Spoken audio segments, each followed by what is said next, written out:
Madame Diop, la directrice, pour en parler, il faut véritablement du temps parce que sur le plan purement professionnel, elle est d'abord très attentive. Elle prête une bonne oreille donc à l'ensemble de ses collaborateurs. Personnellement, moi, je peux en parler parce que je sais comment ça fonctionne en général. Donc, c'est quelqu'un qui incite aussi au travail, au dépassement, qui encourage les gens, qui se préoccupe des plus petits détails.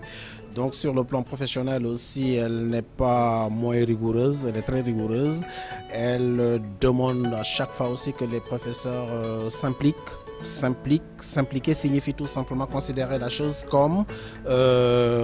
étant la chose du professeur et naturellement de faire le maximum pour que, in fine, le résultat puisse être un bon résultat. De sorte que donc moi, personnellement, sur le plan du travail, nous entretenons d'excellentes relations. Elle ne cesse de m'encourager et à chaque fois qu'elle n'est pas là aussi, je fais tout pour me substituer donc à cette autorité qu'elle représente ou que tout simplement le top management de l'école représente. Mais sur le plan du travail, rien à dire, elle est formidable et elle est une formidable collaboratrice. Elle s'illustre maintenant sur le plan humain, sur le plan relationnel, sur le plan social, elle s'illustre davantage. Et c'est ce côté qui va davantage se déteindre sur le professionnel. Pourquoi? Parce que quand sur le plan purement humain, elle est la sœur, quand vous êtes le professeur, mais elle est la tante, la grande sœur aussi, la maman, quand vous êtes l'étudiant, la communication devient beaucoup plus simple. Et quand il y a une communication, l'ensemble des écueils peuvent être contournés et c'est surtout ce que je disais tantôt, il y a quelques heures donc, durant l'amphi de rentrée, je disais aux tout nouveaux étudiants qu'à ISEG, vous n'avez pas une directrice générale, vous n'avez pas, disons, une patronne, vous avez une maman. Il est très facile pour moi de parler de Madame Diop Aïssatou Seydi pour avoir cheminé avec elle. Madame Diop n'est pas pour moi un patron ou un chef. C'est une sœur. C'est ce qu'elle a incarné depuis qu'on s'est connu jusqu'à présent.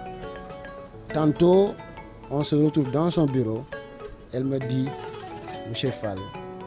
entre nous, ce n'est pas des problèmes de chef ou pas. Moi, je te considère comme mon frère. Et toi aussi, je veux que tu me considères comme ta sœur. Parce que ici, c'est une famille et une seule famille. Dans le cadre du travail, c'est une dame qui tient beaucoup à la finesse du travail. Elle n'accepte jamais que le travail ne se fasse pas dans les règles de l'art. À commencer d'abord par le comportement même d'un membre de l'administration ou d'un étudiant. D'abord à commencer par les membres de l'administration. Chaque fois, elle est là à les voir, à les corriger de par leur comportement vestimentaire, de leur comportement, comment ils doivent se comporter en face des étudiants et aussi comment ils doivent parler aussi en face des étudiants. C'est une femme qui est très rigoureuse dans le travail. Elle ne badine pas avec le travail. Moi, il m'arrive des fois, mais quand elle vous parle, là, tu as l'impression que c'est une autre personne qui est en face de toi. Mais au finish, tu sens que c'est parce qu'elle ne peut pas accepter que le travail ne se fasse pas dans les normes. Ça, c'est dans le cadre du travail. Bon, maintenant, dans le cadre de cette femme qui est mère de famille, qui est épouse, moi je dis qu'aussi elle a joué un rôle prépondérant dans l'évolution même de l'ISEC. Parce que comme je l'ai dit, on a cheminé des années ensemble. On a vécu des moments, des moments difficiles, comme aussi des moments de gloire. Et chaque fois que c'est difficile, elle est là, présente. Elle endosse même, en réalité, ces soi-disant problèmes que l'ISEC pose. Et elle n'est tranquille que lorsque ces problèmes-là sont réglés. De wax ne bés bi raay bi mu am te lu màgg la ci man mi yaayam màgg na lool ci man mi yaayam lool waaw mën nga dellu si wax ci kan mooy su la doon laaj dina nekk jafe nga wax ko Aïssatou Seydi mais nga jëm ni si wax ñaar wala ñetti baat ci moom. wax ci moom nag dina jafe lool wax ci sa doom ci boppam moo jafe ndax loo wax ci moom rek dañuy yaakaar ni ay na lu ñu sa doom a tax waaye macha allah suma doom la boo xamante ne bu ma doon wax ci moom ci suba bi jant soo dina ci gaa ba pare macha allah lu ma santé ci moom te yàlla tax génnee naa ci diggante waajur di ko seedal te yàlla tax bi ma nekkee xale bu tuuti ba léegi esprit de solidarité relation humaine dafa inné dafa judduwaale ak yooyu dafa ko gis judduwaale ak loolu fu mu nekk rek moromam mi mbooloo xale la mi dañ koy topp fii ci kër gi rakkam yi lépp lu mu am moom ak alalu boppam du ko sol da koy bokk ak ay rakkam day indi rek teg ku jëkk sore yaa moom esprit de partage boobu moom loolu mu def ko musa judduwaale moom la af ko musa xamal relation humaine bi tam fii ci quartier bi fii laa wax ne sunu quartier baa fakka la lu mu yënga rek ñëpp jóg ndax ñëpp ay xaritam lañ fii ci quartier fii sunu quartier bu mu nekkee xale bu mu nekkee itam lycée buy wàcc dafay may indil diiraanu xale ñu ñëw fees ci suma saal bi daal di yëngal seen affaire xale ay mën naa cee cité ay dawal kii Njaay ki nekk François Ndiaye kooku càmmeñam la de passage naa ko nuyu bu baax a baax laay gay mi bu ñu nekkee élève PS xaritam ancien xaritam yépp ba léegi mu ngi ànd ak moom nag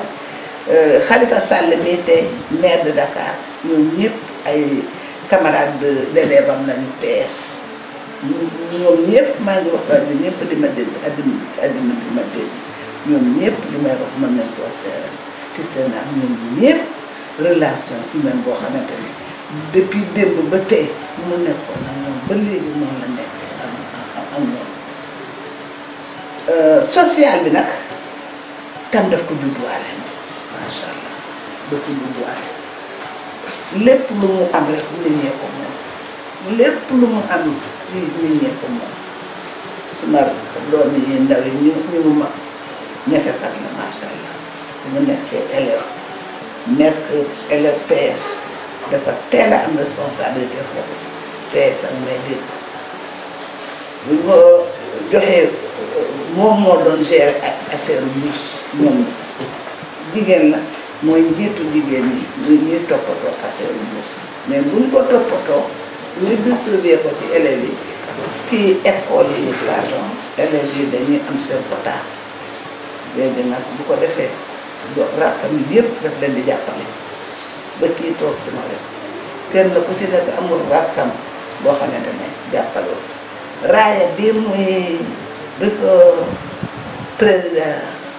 na la tàmbali yal na leen jig ñoom ñëpp a ko bokk ci moom la ko yàlla jaarale waaye ñoom ñëpp a ko bokk yal na leen jig te ñoom ko bokk. En tant que grande sœur mën nañu wax ni c'est la meilleure des grandes sœurs parce que taxaw nañu taxaw mag mais aussi taxaw yaay comme ni ko sama yaay waxee bi nekkee xale ba léegi bu dara dul dara elle nous a tous soutenus ñun ñëpp la jàppale fii ci kër gi mais pas juste suñu waa kër ñun koñ bi yëpp fii macha allah kër bu nekk am na sa benn doom bu mu jàppale ci jàng ci bourse ak lu mu mënti doon donc ñun amuñu fayam xanaa di ko ñaanal rek yàlla lafal ko cat bàyyi ko borom këram Mamadou Diop président Mamadou Diop di leen ñaanal ISEC comme ni ko xale yi di waxee ISEC dem kanam ñëpp daal vraiment ñu ngi leen di ñaanal yàlla def leen daal jàmm vraiment kontaan nañ ci moom di ko ñaanal yàlla lafal ko cat vraiment parce que ku baax la lu mu am ñeneen ñee ko moom lu mu liggéey tey ay mbokkam ko moom ay xaritam ak ay nitam te képp koo xam ne wax na ko mën a jàppale mi ngi koy jàppale ku ko jegeñ ku ko sore ku mu dégg problème am mi ngi def tout pour jàppale moom daal macha allah c'est Aïssatou Seydi Diop social moom social moom c'est son credo.